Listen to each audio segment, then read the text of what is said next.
Good morning all of you. This is Tarang and we are solving questions of the chapter linear equation, pair of linear equation in two variables, chapter number 3, class 10. Okay. And last day we have discussed some questions related to the elimination method. And आज भी हम लोगों को ऐसे ही कुछ questions discuss करने हैं। ये जो क्वेश्चन आप लोग देख सकते हो लिखा हुआ है, जिसमें फर्स्ट इक्वेशन है 71x plus 37y is equal to 253 और दूसरा इक्वेशन है 37x plus 71y is equal to 287। Last class में भी हम लोगों ने ऐसे क्वेश्चंस को सॉल्व किया है। क्या करना होता है ऐसे क्वेश्चंस को में, सबसे पहले दोनों इक्वेशन को प्लस करना है और उसके बाद सेकंड में दोनों इक्वेशन को माइनस करना है। और ये करना कब होता है, जब आप देखोगे कि पहले वाले केस में जो x का कोफिशिएंट है वो सेकंड वाले इक्वेशन में y का कोफिशिएंट हो, और पहले वाले केस में जो y का कोफिशिएंट है सेकंड वाले केस में वो x का कोफिशिएंट हो। और यहाँ पे गौर करना ना, जो नंबर्स दिए हुए रहेंगे ना वो प्राइम नंबर्स होंगे। तो अब अगर सोचोगे कि इसको 37 से मल्टीप्लाई कर ले और इसको 71 से मल्टीप्लाई कर ले, बिल्कुल आंसर आ जाएगा, ऐसा नहीं कि नहीं आएगा, लेकिन वो बहुत कॉम्प्लिकेटेड हो जाएगा। तो करो क्या, सबसे पहले इसे बना लो इक्वेशन नंबर 1 और इसे कंसिडर करो इक्वेशन नंबर 2।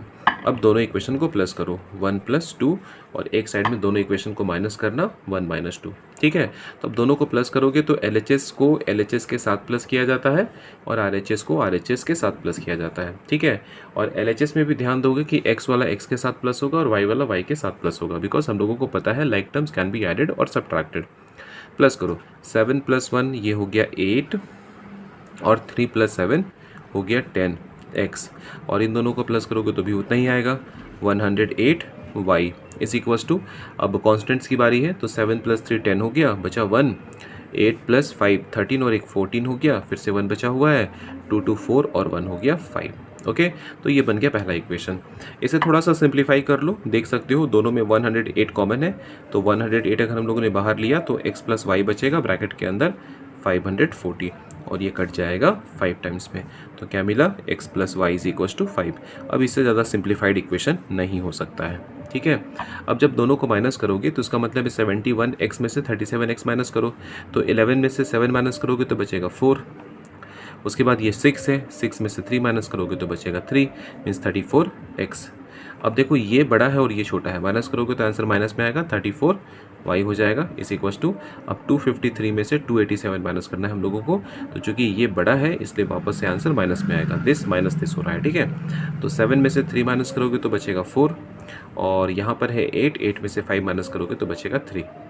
तो देख सकते हो सब में 34 है, तो 34 कॉमन लेके काट लिया जाए, तो 34 कॉमन लोगे तो बचेगा x minus Y is equals to minus 34।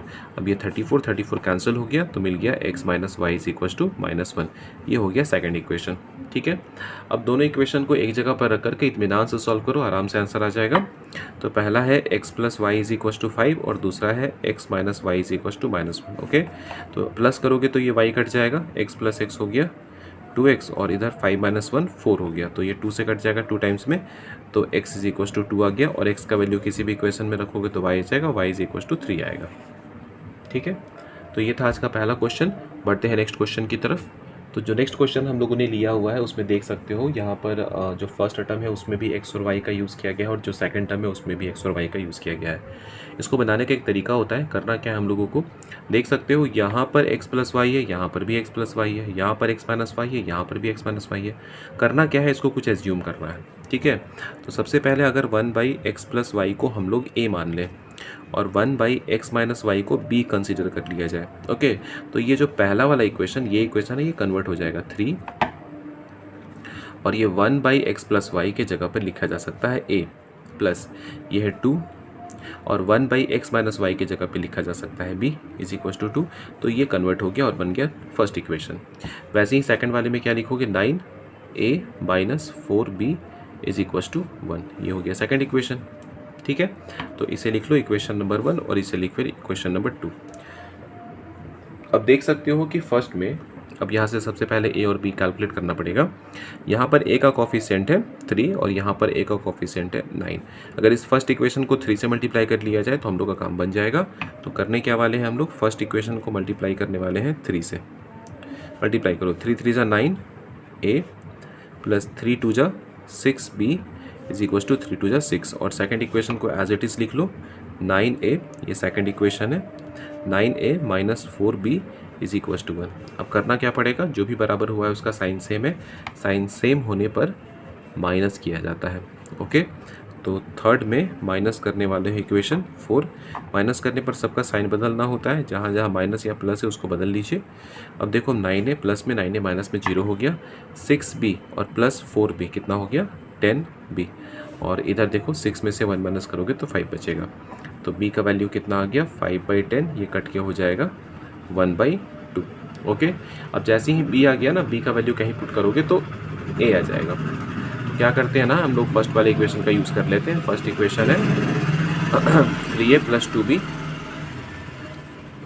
3a + 2b is equal to 2।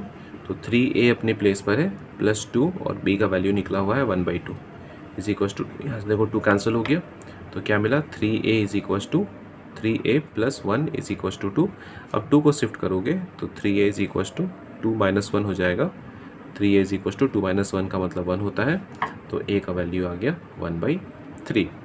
तो ये हम लोगों ने कैलकुलेट किया है value of a and value of b। But हम लोगों का तो काम दूसरा था, हम लोगों ने एक्स वाई कैलकुलेट करना था। हम लोगों ने 1/x + y को a लिया हुआ है और 1/x - y को हम लोगों ने b कंसिडर किया है। ठीक है, अब a और b का वैल्यू निकल चुका है, पुट कर लिया जाए। तो 1/x + y अपने प्लेस पर है और a मतलब कितना है, 1/3 है। और 1/x - y की बात की जाए तो 1/b के बराबर है। और 1/b कितना निकला हुआ है, 1/b निकला हुआ है 1/2। ओके, रेसिप्रोकल करोगे तो ये हो जाएगा x + y = 3 और ये हो जाएगा x - y = 2। अब दोनों इक्वेशन को सॉल्व कर लिया जाए। पहला इक्वेशन है x + y = 3 और x - y = -2। ओके, अब स्टार्ट किया जाए।